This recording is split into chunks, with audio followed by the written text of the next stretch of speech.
Eu quero começar nessa noite uma série de ministrações que elas vão passar por esse momento que nós estamos vivendo agora. Por que esse momento? Querido, nós estamos vivendo dias que antecedem o Pentecoste.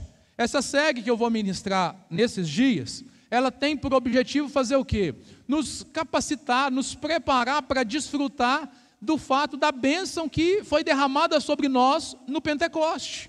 E eu sinto no meu espírito, na verdade, que há um mover de Deus trazendo a oportunidade, e Deus, por meio do seu Espírito, tem sido intencional conosco, trabalhando alguns valores, trabalhando alguns princípios, para nos posicionar, para nos entregar uma medida maior de unção, uma medida maior de poder, amém? Porque olha, o que sustenta a unção, o que sustenta isso tudo, são os nossos fundamentos, e o fundamento é o quê? É Cristo, é a palavra de Deus que nós precisamos ter ela, na verdade, não apenas na mente, mas ter ela no coração, ter ela como regra de fé e prática, ter ela, na verdade, como a base daquilo que nós fazemos. E é por isso que nós vamos, ou seja, ao longo dessas próximas 5 semanas, nós vamos falar sobre isso. Vamos falar sobre o quê? A vida sobrenaturalmente abundante. Vida abundante. Pastor, mas Pentecoste tem a ver com vida abundante? Tem. E o que é a vida sobrenatural? É uma vida que está para além do natural. Fala comigo, para além do natural. A vida natural você já conhece, sabe? É essa que você vive aí todo dia, de segunda a sexta, sábado, domingo, né? Que você levanta, acorda. Essa é a vida natural. Tem problema, tem dificuldade, tem tudo isso. E a sobrenatural é o que Deus, na verdade, vai fazer na sua vida para potencializar isso que você já está vivendo. Amém ou não amém? Agora, para viver isso, o que eu preciso? Eu preciso crer, eu preciso entender, e eu preciso me posicionar de acordo com aquilo que a palavra de Deus diz. Por isso eu quero começar, eu peço que você abra a sua Bíblia. Vai ser projetado os versículos ali, tem um slide tudo certinho, mas eu quero que você, se você trouxe a sua Bíblia, abra a sua Bíblia e vá passeando comigo ao longo da sua Bíblia aí. Marca a sua Bíblia, para quê? Para que essa marca, na verdade, ela fique não apenas na sua Bíblia, mas que quando você passar por esse texto, você vai se lembrar daquilo que você ouviu hoje, amém? Amém ou não amém? Atos capítulo 2, verso de número 4, diz assim a palavra do Senhor. Atos capítulo 2,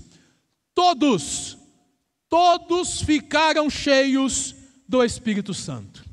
Todos que estavam reunidos naquele local, talvez numa noite como hoje, numa noite em que os discípulos, obedecendo a palavra de Deus, obedecendo na verdade aquilo que eles receberam do Senhor, eles se reuniram para orar e esperar na verdade a promessa que havia sido feita.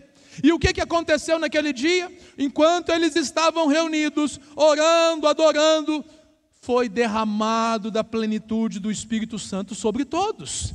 Talvez hoje seja o dia que isso vai de fato acontecer na sua vida pela primeira vez.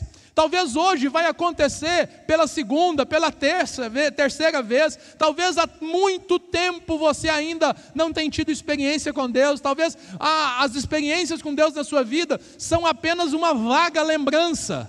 Uma vaga lembrança de um passado que você viveu abençoado diante de Deus. E eu quero te falar, não é esse o plano de Deus. É de glória em glória. O melhor de Deus precisa ser hoje. Amanhã vai ser melhor do que hoje, amém?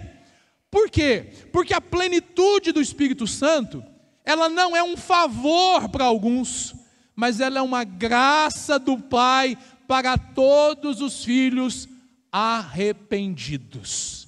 Todos os filhos que entenderam, na verdade, se arrependeram dos seus pecados. Olha o que a palavra de Deus diz, está escrito em João capítulo 1, verso 12. Contudo, aos que o receberam, aos que creram em seu nome, deu-lhes o direito de se tornarem filhos de Deus. Ou seja, o que esse texto está dizendo para mim e para você? Que todos que recebem, quantos aqui receberam Jesus? Quantos? Diga assim, eu recebi. Todos que decidem não apenas receber, não escolheram apenas receber, mas eles decidem crer. Quantos creram?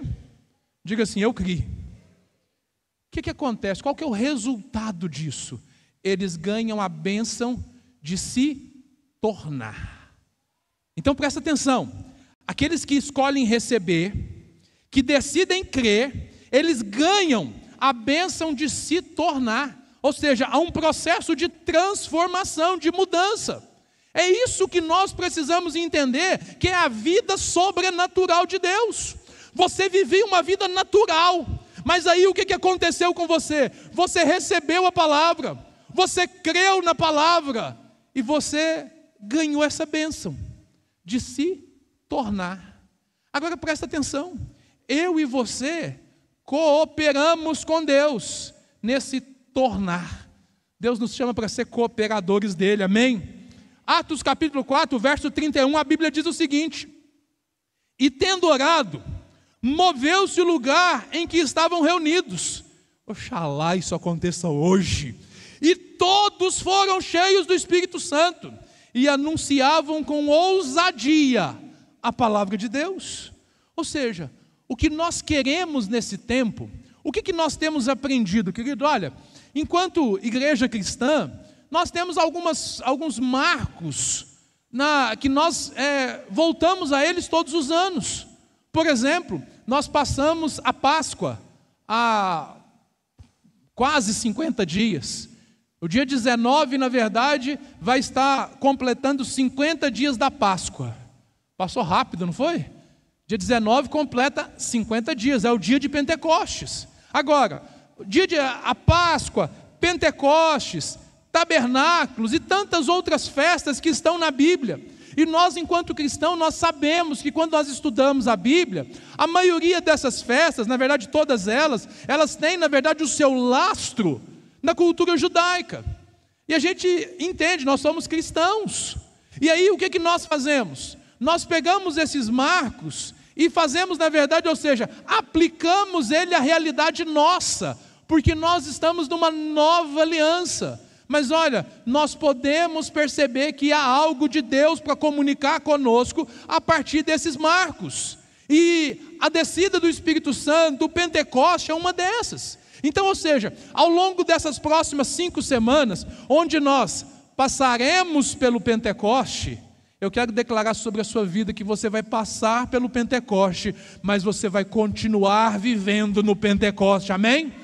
Então, ou seja, nós vamos passar pelo Pentecoste, e eu quero, na verdade, ou seja, por meio da palavra de Deus, avivar isso dentro de você, capacitar você para experimentar mais de Deus. Pastor, mas como que eu faço isso? São através, na verdade, de disciplinas espirituais. Pastor, disciplinas espirituais? Nessa primeira mensagem hoje, eu quero falar sobre o poder da adoração. Na verdade, não é de qualquer adoração, é o poder sobrenatural da adoração, amém? Poder sobrenatural da adoração. Pastor, como que é isso? Porque adoração é muito mais que cantar, é muito mais do que um momento do culto. Adoração, na verdade, é um propósito de Deus para as nossas vidas, amém? Olha o que a palavra de Deus diz em Gênesis capítulo 22, do verso 1 ao 2, nós encontramos aqui o Senhor se dirigindo a seu filho, a uma pessoa tão amada. Ele diz o seguinte, olha, Gênesis 22, a partir do primeiro versículo: passando algum tempo, Deus pôs Abraão à prova, dizendo-lhe: Abraão, e ele respondeu: eis-me aqui. Lembra do Abraão que saiu com o pai lá de Ur dos Caldeus, passou por Harã até chegar em Canaã? Lembra? Agora ele está em Canaã, está cumprindo o propósito de Deus, está vivendo lá. E o que acontece? Querido, muita coisa aconteceu nesse período, muita coisa aconteceu na vida desse homem. Esse homem tem experiência com Deus, esse homem viu, na verdade, a sua esposa, depois de tantos anos de vida, já estéril, dar à luz a um filho. Esse homem tem experiência com Deus, é um crente daqueles que você pode dizer assim, é um crente parrudo, é um crente cheio de experiência com Deus. Mas entenda uma coisa, quanto mais intimidade com Deus, mais experiências, amém? Agora, a experiência, na verdade, com Deus, ela é provada por nós na medida em que nós estamos dispostos a nos entregar. Abraão ouve o Senhor e ele diz para o Senhor: eis-me aqui. Então disse Deus: tome seu filho, seu único filho, Isaque, a quem você ama, e vá para a terra de Moriá. Sacrifique-o ali como holocausto, num dos montes que eu te indicarei. Querido, presta atenção. É o filho da promessa. Na verdade, ou seja, é a menina dos olhos de Abraão. Queridos, é tão interessante porque esses dias eu estava conversando com os meus irmãos. Meu irmão mais novo foi o primeiro a ser pai. Certo? Eu sou o filho do meio, então eu sempre fico no meio, eu fui o do meio. E o meu irmão mais velho foi o último a ser pai. O meu irmão mais novo foi pai ainda quando ele estava saindo da adolescência. Uma loucura, né? Deus teve misericórdia, ajudou, glória a Deus. Meu sobrinho hoje está com 19 anos, glória a Deus, amém? Deus vai abençoar muito a vida dele ainda, e ele vai ter novas experiências com o Senhor a cada dia. E a gente conversando, e o meu irmão mais novo, meu irmão mais velho, agora está com um bebezinho. Agora, eu tenho 43, meu irmão já vai fazer 50 daqui a alguns dias. O que a gente percebe? O momento de vida é diferente. O meu irmão, na verdade, ele é um pai assim, mas com uma característica muito mais de avô do que de pai. Não é só porque ele está com a barba branca, não. É o jeito dele, a preocupação dele, o cuidado dele. E, na verdade, ou seja, o meu irmão mais velho ajudou na criação minha e do meu irmão mais novo. Nós temos ali 6 anos de diferença de um para o outro. Então, ou seja, agora, depois de tanto tempo, ele está experimentando. E a gente fica, assim, às vezes até constrangido com ele, porque o menino espirra, ele está quase morrendo, né? Marinheiro de primeira viagem, né? E aí a gente fica ali tentando ajudar. Agora, o meu irmão não tem 50 ainda, certo? O Abraão foi pai depois de 100. Você consegue imaginar o que Isaque simboliza para ele? Isaque, na verdade, ou seja, é o filho da velhice, é o filho, na verdade, é o seu único filho, e o Senhor pede ele como holocausto. Essa palavra não é muito comum para nós, né?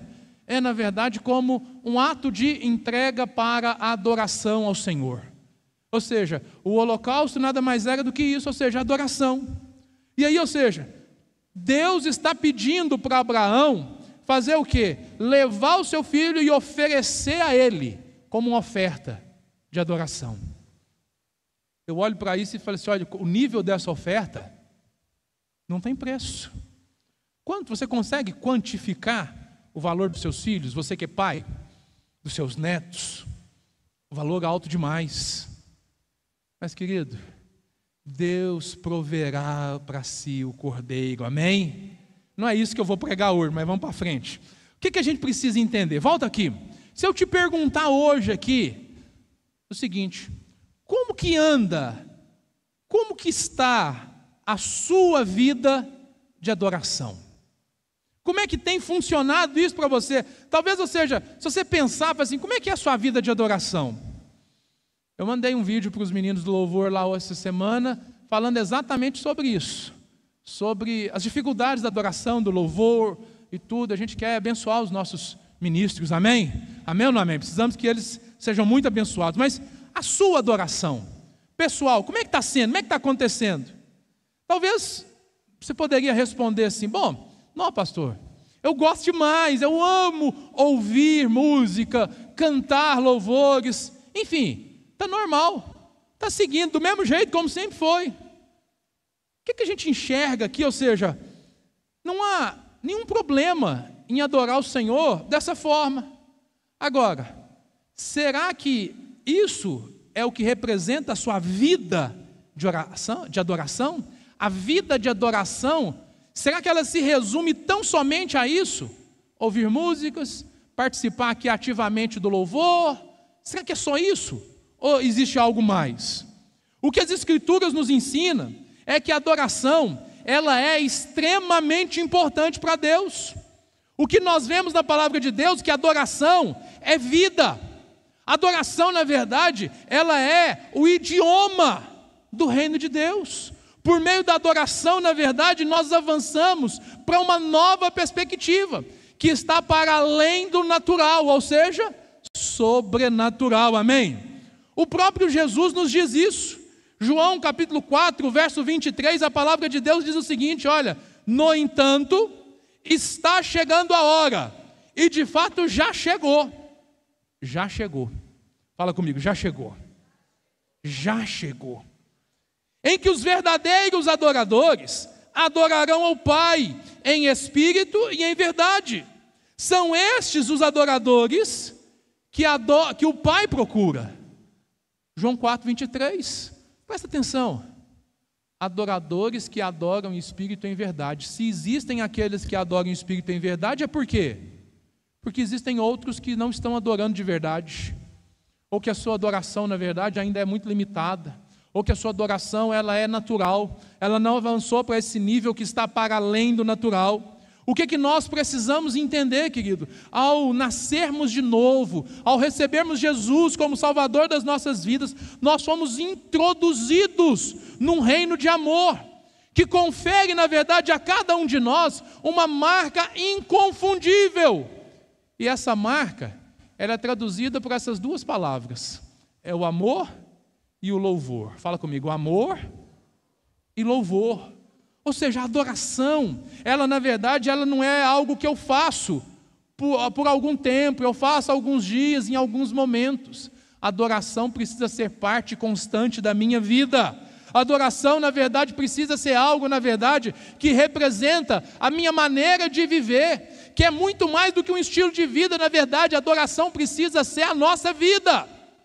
Colossenses, no capítulo 3, a partir do verso 14, diz o seguinte: acima de tudo, porém, revistam-se do amor, que é o elo perfeito, que a paz de Cristo seja o juiz em seus corações, visto que vocês foram chamados para viver em paz, como membros de um só corpo, e sejam agradecidos. Habite ricamente em vocês a palavra de Cristo, ensinem e aconselhem-se uns aos outros com toda a sabedoria, e cantem salmos, hinos, cânticos espirituais, com gratidão a Deus e a Deus em seus corações. Isso aqui é adoração. E percebe que envolve cântico, envolve música, faz parte, mas envolve na verdade outras coisas. O ensino da palavra, envolve na verdade o aconselhar das palavras, envolve na verdade o orar uns pelos outros. Tudo isso é adoração, tudo isso é você se entregar como um sacrifício, é você fazer na verdade não apenas o que você gosta, mas o que é necessário. Fala comigo, será que Abraão foi para aquele monte para entregar o seu filho, o seu único filho, morrendo de alegria? Hein? Não. É com lágrimas, é com suor, é com sangue, tem um preço para ser pago. E o que nós precisamos entender? Nós fazemos parte de uma geração, que essa geração, na verdade, quer baratear todas as coisas. Que essa geração, na verdade, olha, já foi pago, mas eu preciso responder o amor de Deus de maneira, ou seja, conforme as minhas forças. Tudo que você for fazer, faça para a glória de Deus, faça conforme as suas forças. É maravilhoso a gente olhar para isso e perceber que quando a gente vive a vida cristã, nós vivemos nessa dimensão. Quando uma comunidade, uma igreja, uma família, um cristão, ele entende isso, e ele passa a experimentar disso, ele vive, na verdade, uma nova perspectiva. Você precisa crer no que a palavra de Deus diz. Querido, o Senhor está chamando você nessa noite para uma nova realidade, amém? O Senhor está chamando você, e qual que é a sua resposta? A resposta de Abraão, quando o Senhor chamou, foi: eis-me aqui. Mas presta atenção, ele respondeu: eis-me aqui, antes de ouvir o que o Senhor tinha para dizer. Bom, você já tem uma noção de algumas coisas que eu estou dizendo aqui, mas talvez mais para frente aqui, as coisas vão apertar um pouquinho. Você tem coragem de dizer para o Senhor: Senhor, eis-me aqui, eu estou para o que der e vier, eu estou com o Senhor, eu estou disposto, eu vou, eis-me aqui, Eis-me aqui, porque nós precisamos, na verdade, entender, ou seja, quando nós entendemos isso, nós vivemos essa nova realidade. Pastor, mas qual realidade?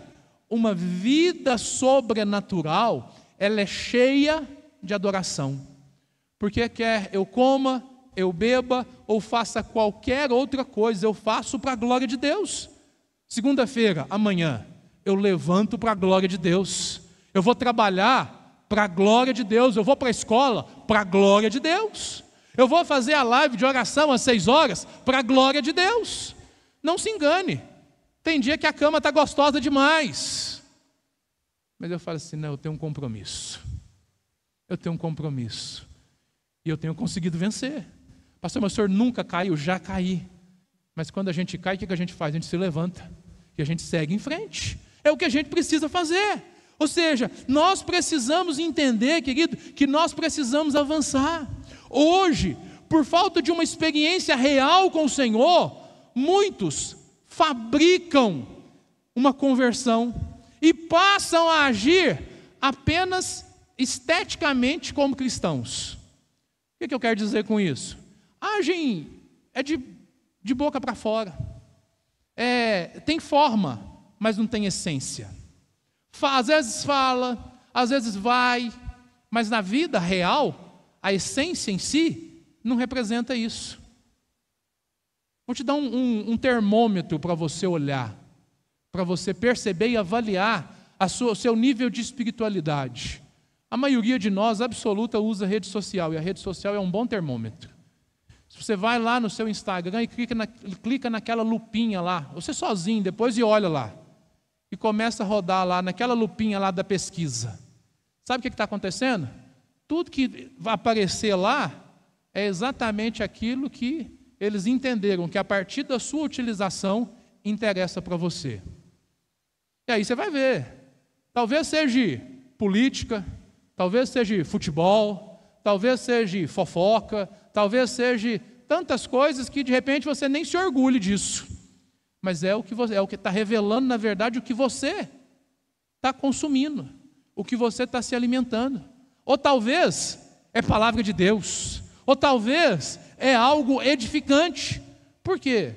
Porque o problema não está na rede social, o problema está em como que você lida com ela.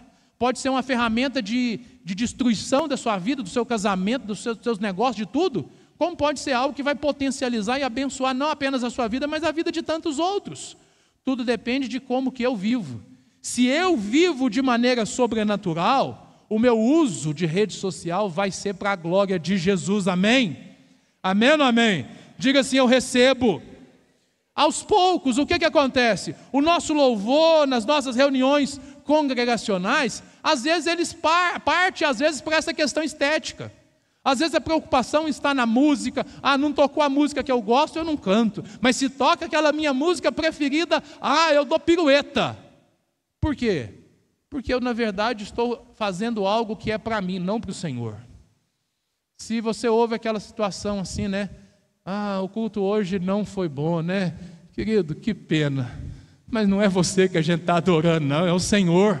O culto é para Ele, é para o Senhor. Nós viemos aqui, nos reunimos juntos para oferecer para Ele, e é assim que tem que ser. Quando o foco muda, a gente deixa, na verdade, de experimentar, e a gente passa a viver uma vida rasa, limitada, e as consequências disso é o quê? Uma vida tão somente religiosa. Esse é um grande problema.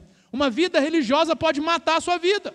Lá em Marcos, no capítulo 7, verso 6, a partir do verso 6, esse texto não está na projeção, eu vou ler, e eu queria que você ouvisse, porque eu vou ler rapidinho, e depois eu vou destacar alguns pontos que vai estar no slide. Diz o seguinte, olha, Mateus 7, 6, ele respondeu, bem profetizou-se a Isaías acerca de vocês, hipócritas, como está escrito, este povo me honra com os lábios, mas o seu coração está longe de mim, em vão me adoram, seus ensinamentos não passam de regras ensinadas por homens, vocês negligenciam os mandamentos de Deus e se apegam à tradição dos homens, e disse-lhes, vocês estão sempre encontrando uma boa maneira de pôr de lado os mandamentos de Deus a fim de obedecerem às suas tradições. Pois Moisés disse: honra teu pai e tua mãe. Quem amaldiçoar o seu pai ou a sua mãe terá que ser executado. Mas vocês afirmam que se alguém disser ao seu pai ou à sua mãe, qualquer ajuda que vocês pedirem receber de mim é corbã, isto é, uma oferta dedicada a Deus. Vocês o desobrigam de qualquer dever para com seu pai ou com a sua mãe. Assim, vocês anulam a palavra de Deus por meio da tradição de vocês que vocês mesmos transmitem e fazem muitas coisas como essa. Para a gente entender esse versículo aqui, esse texto aqui de maneira prática, está falando do que é uma vida com Deus estética, que ela fica apenas no Instagram. Glória a Deus, nós precisamos usar as redes sociais para comunicar a palavra de Deus, para inspirar as pessoas, para cativar as pessoas, para atrair as pessoas. Neste momento nós estamos transmitindo esse culto no YouTube, no Facebook, no Instagram, por quê? Porque olha, se o Senhor alcançar uma pessoa, vai ter valido a pena, porque uma alma vale mais do que o mundo inteiro, amém? Essa palavra precisa ser multiplicada. Agora, esse texto está dizendo para nós, ou seja, dessas características da religiosidade. O que a religiosidade faz com que a gente faça? O que ela nos leva a fazer? Bom, um culto de lábios. O que é um culto de lábios? Está lá no verso 6. É um culto em que tudo que eu canto, tudo que eu falo, tudo que eu digo é de boca para fora. Eu repito a paz do Senhor, porque todo mundo fala a paz do Senhor, então eu repito, paz do Senhor. Eu canto porque está lá no projetor, eu estou cantando, estou falando e tal, mas aquilo não faz sentido nenhum para mim. É de boca para fora. Logo, não tem resultado nenhum. Os corações estão distantes. Talvez você está aqui, mas a sua mente está pensando nas suas preocupações lá do dia de amanhã, no que você vai fazer daqui a pouco, e etc. E tal. Ou seja, seu coração está distante. A palavra está sendo liberada sobre a sua vida, mas a sua mente, a sua atenção está distante. E o que a religiosidade faz? Faz com que o culto ele seja vazio e frio. Vazio não é de pessoas apenas, mas é de significado. É você entrar e sair do mesmo jeito. É você entrar, na verdade, talvez sair pior. Isso, na verdade, ou seja, é porque o coração está distante, é porque, na verdade, ou seja, a religiosidade que produz isso. A religiosidade produz o abandono dos mandamentos. Existem mandamentos no Novo Testamento? Existem. Mandamentos, ou seja, ordens do Senhor para que nós possamos viver. Você foi chamado por Deus e Deus te deu um novo mandamento, uma grande comissão de ir fazer discípulos. Mas tem muita gente que acha que isso é opcional. Ah não, se eu quiser, se der tempo eu faço. Não. E se eu não faço, se eu desobedeço o mandamento, eu estou em pecado. E se eu estou em pecado, eu preciso me arrepender. E eu não percebo que são essas coisas que às vezes travam. Tem aqueles que rejeitam os mandamentos. Eu vou viver a vida com Deus do jeito que eu acho que tem que ser. Ninguém precisa me ensinar, ou seja, eu quero fazer do meu jeito, porque no meu modo de pensar, quando eu ouço essa expressão, eu arrepio tudo. Porque logo na sequência vem alguma heresia, vem alguma, na verdade, manifestação de algo que não está relacionado com a palavra. Na maioria das vezes, é lógico que talvez, possivelmente existam exceções, mas na maioria das vezes acontece isso. E qual que é o problema disso? Invalidam a palavra de Deus. A sua atitude, o seu comportamento, a sua forma de viver pode invalidar a palavra que é viva e eficaz, capaz de tocar no mais profundo do seu ser. E é por isso que não experimentam transformação. E aí o que acontece? Vive uma vida no natural. Pessoas, ou seja, que vivem isso, vivem, na verdade, ou seja, infelizmente estão enganando a si mesmo. Mas o nosso desafio enquanto igreja é sermos adoradores, é sair desse nível superficial e entrar numa vida profundamente formada. E entrar numa vida, na verdade, fundamentada na palavra. E entrar numa vida com Deus em que haja profundidade. Pessoas sem Jesus, elas não podem adorar.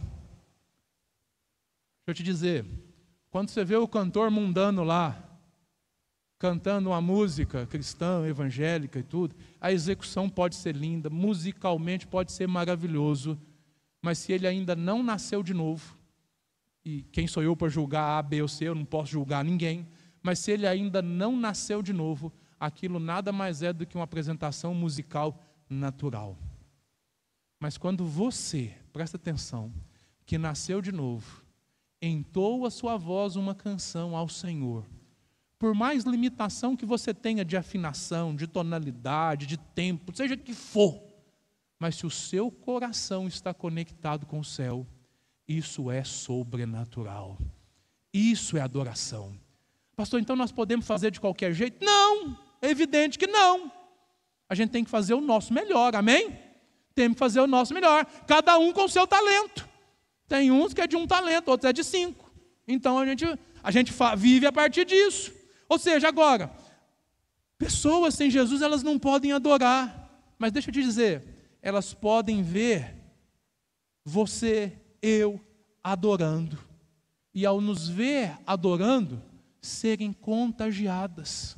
É uma forma de contagiar as pessoas quando você adora, em espírito e em verdade. Quando você se dedica, quando você queima mesmo diante do Senhor na adoração. Quando você é intenso. Isso depende do quê? Estilo de vida.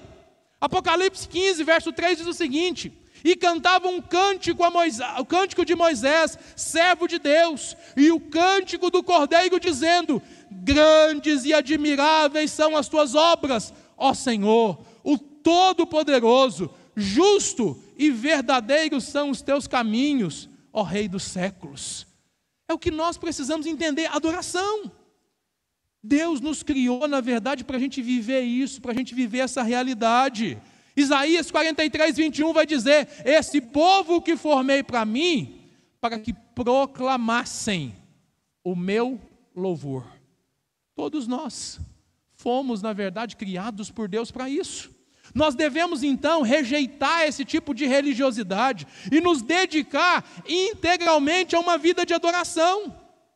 Mas o que é uma adoração profunda? Querido, você precisa entender algumas coisas. E a primeira delas é entender que você é propriedade de Deus. Fala assim: eu pertenço ao Senhor. Diga comigo: eu pertenço ao Senhor. Isaías 43, 2 vai dizer: assim diz o Senhor, aquele que o fez, que o formou no ventre e que o ajudará. Não tenha medo, ó Jacó, meu servo, Jesurum, a quem escolhi. Ou seja, você pertence ao Senhor. No verso 5, a parte A vai dizer: eu pertenço ao Senhor, ou seja, você pertence ao Senhor.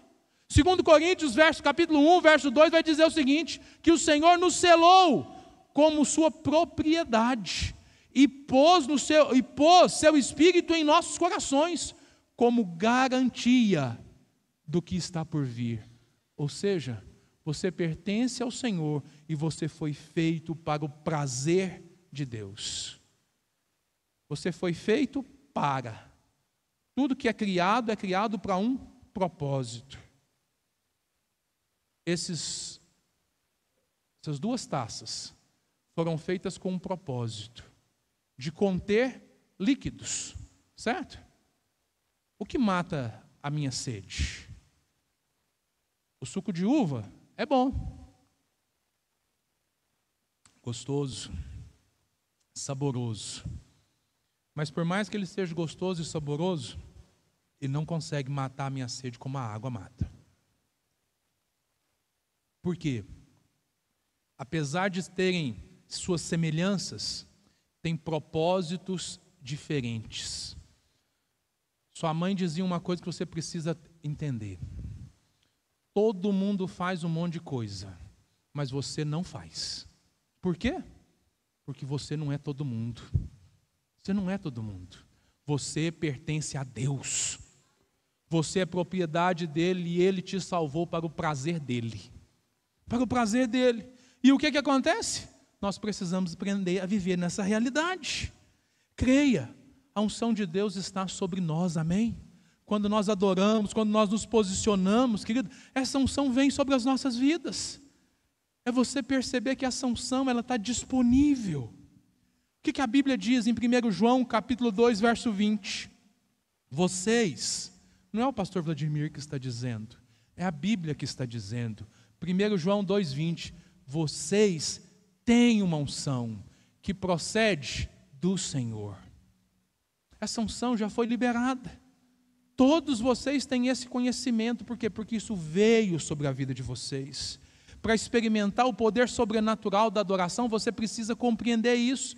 Você precisa crer na unção, da unção que Deus que veio sobre a sua vida. Você precisa também viver uma vida submissa a Deus. Por quê? Porque você pertence a Ele. Porque você é dele. Presta atenção. Nos nossos dias, submissão passou a ser considerado por muitas pessoas como uma ofensa, como, na verdade, algo que é tornar de menos valor. Não. Submissão é proteção. Submissão, quando você é submisso, você está debaixo da mesma missão. Nós precisamos ser submissos a Deus, estarmos na mesma missão que Ele. Ou seja, está debaixo de autoridade.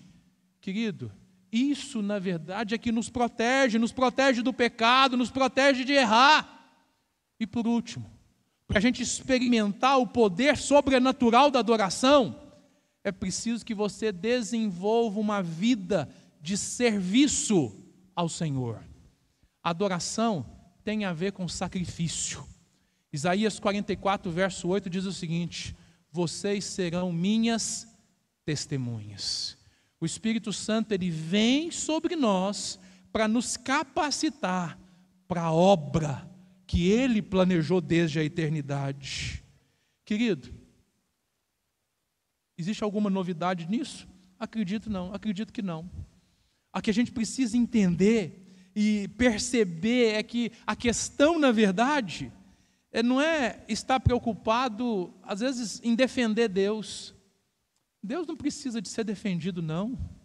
A gente não precisa defender Deus, não. As pessoas estão falando mal de Deus, as pessoas estão defamando Deus e fazendo isso e aquilo. Nós não precisamos defender Deus. Deus, Ele cuida e Ele mesmo se defende. Ele está no controle de todas as coisas, amém?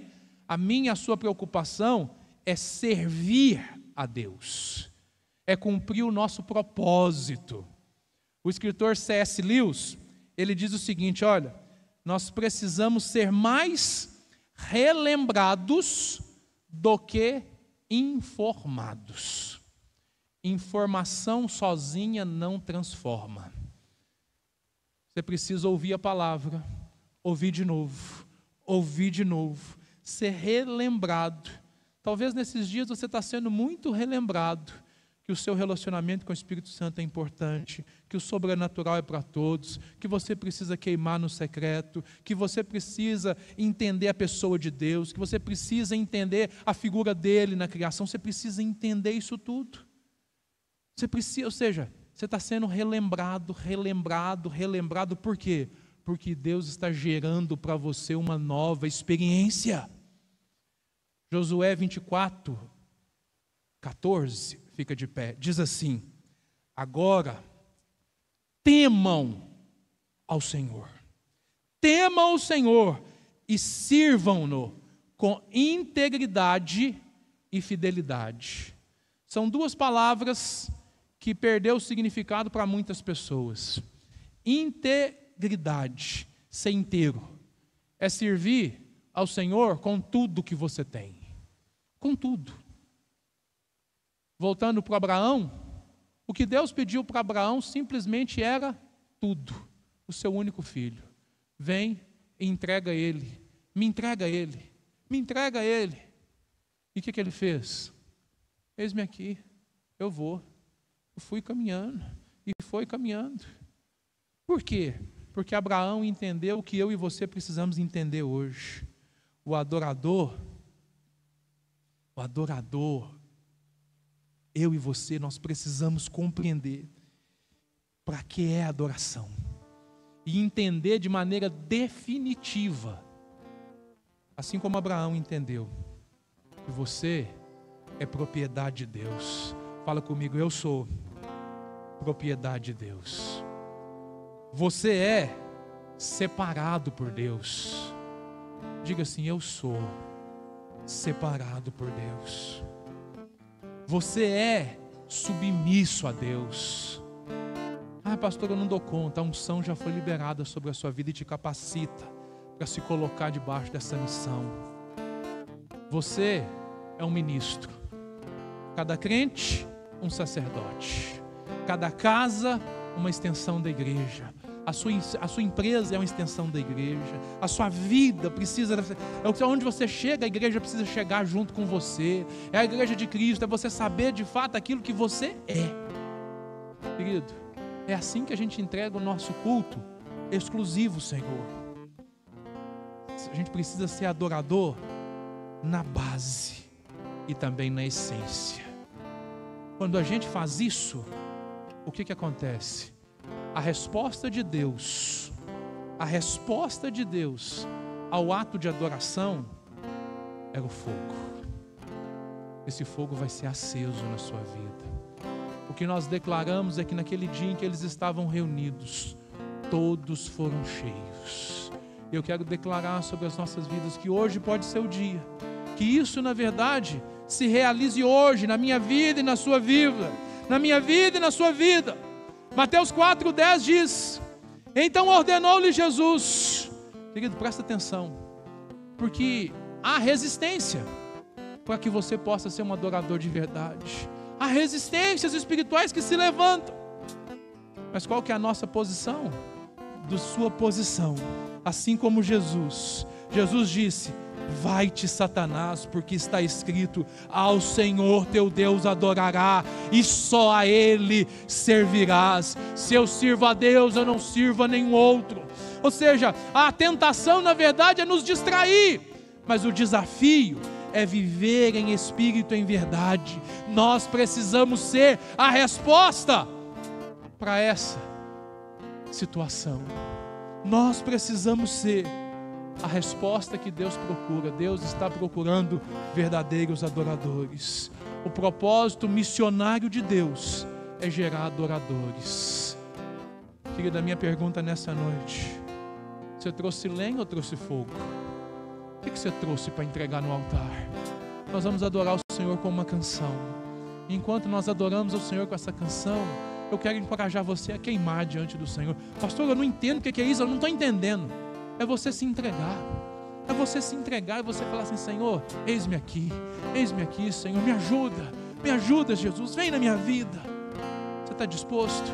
Você está ouvindo a voz do Senhor? Entrega o seu melhor para o Senhor nessa noite.